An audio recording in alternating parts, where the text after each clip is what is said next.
Hey guys, this is Phoenix Frenzy 91, and this is my last episode of the bio where I deal with the person who's dead, or who I think is dead. And I know you guys were kind of wondering who it was, since Ben Paul technically is the last person in the group to die. No, he's not. He is the last person to die in the game, but there is actually another person in the group. And I'm not talking about Vernon. I'm not talking about any of the cancer survivors. There's another person in the group who was in the group and who died. Not on screen, but they died off screen, and many people do not count that person as being dead, since he wasn't dead when we saw him in the game.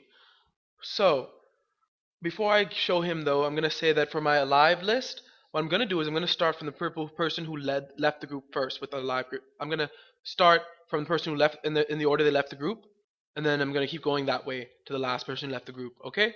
So that's how the alive list is going to go. So obviously you guys should know who I'm going to start with the people who are alive in the group. Alright, but without further ado, let's get the last person on the death list done, and that person is Glenn. Most people did not count Glenn because Glenn is in the comics in the show, but Glenn was technically in the pharmacy. He was in the group. We first met him at the pharmacy. He was one of the people who saved us. Now, Glenn's role in this first game actually was probably the greatest role of any character who was in the comic. Now, let's for the sake of any character who's in the comic, let's not count Lily Call, okay? Since she's not technically in the comic anymore, even though she was initially, because she did have a greater role here, but let's not count her. So let's just count Glenn, Sean Green, and Herschel Green. Now, the reason these guys were important is because, one, this is the first episode, so you could tell they wanted to have some characters from the comics in there. Herschel, but two, it actually explains stuff that, to people who are familiar with the comics, it explains stuff that happened to people in the comics. The thing is, Herschel Green's part with Sean's death. Remember, Sean emerges in the comics from the barn as a walker, so we never knew how Sean died.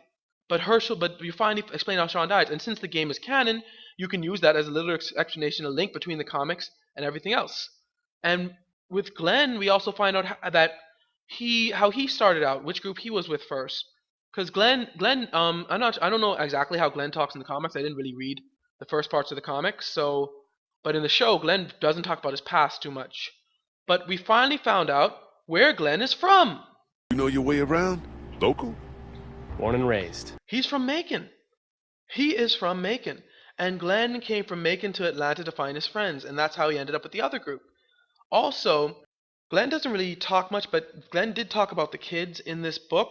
I mean, in this game, which is pretty good. It showed that he was caring, and the fact that he went out and he said he'd go out in a second, and it really shows how Glenn is willing to just risk his life to save even strangers. Remember, he did that to Rick. He was the first person to risk his life to save Rick in the comics. Now, another thing about Glenn that Walking Dead may show us is that I think, personally, does anybody else think that Vince is his brother? They're both Asian. They're both from Macon. And when you ask Glenn about his family, he simply replies, What about your family? Yeah, I. what, you have a brother who was a murderer? Perhaps that's why Glenn didn't want to answer? Also, Vince always talks about how he murdered someone to protect his brother, and that could be Glenn. Could you imagine that's Glenn who was his brother, the one who's he been protecting, like the guy who he murdered? Maybe someone was after Glenn, and he murdered him because someone was after Glenn. Like I said, Glenn barely talks about his past. There may be a reason for that. Glenn may have a much darker past than most people think. Based on his attitude, most people probably think Glenn was this happy-go-lucky delivery guy, because Glenn, he's kind of like, I want to help people, help strangers, let's do this, let's do that. He's the first to volunteer when it comes to doing the dangerous job like getting gas. And even in the show and the comic, he's the first to volunteer when it comes to helping people.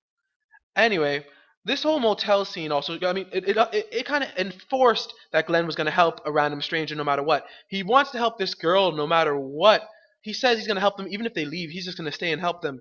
And with that, it just shows Glenn's personality, as he's just going to help people, and he's going to continue helping people. And he continues to do that through the comics until he actually goes through a change, but I'm not going to go through that. We're going to talk about him in the game right now. Now, in the game, Glenn, in this whole scene, you actually learn a little bit more about Glenn than most people thought. Like, people are just thinking you're helping him find this girl.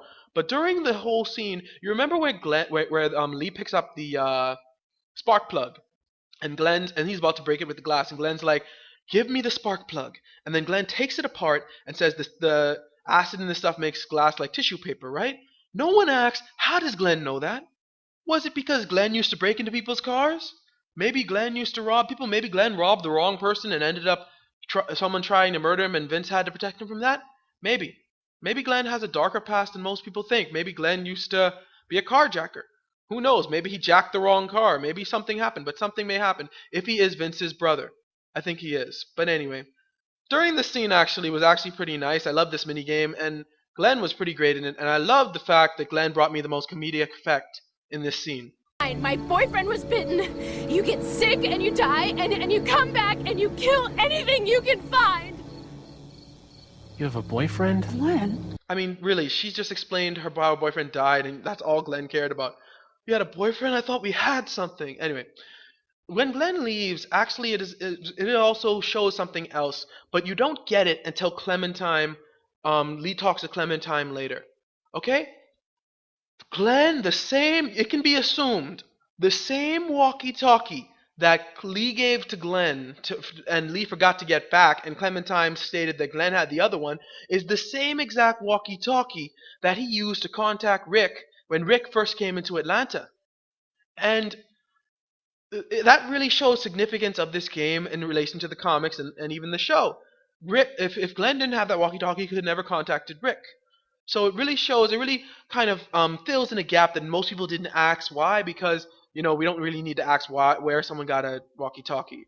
But it really still fills in that gap how Glenn got that walkie-talkie, and then how he used it to help out Rick Grimes in the comics or in the show. So really, this really did have more significance than people thought. Glenn was a much more significant character than people thought. Alright, well, that's it for Glenn, and that's it for the death list. Next time we start with the first person who left the group who was alive.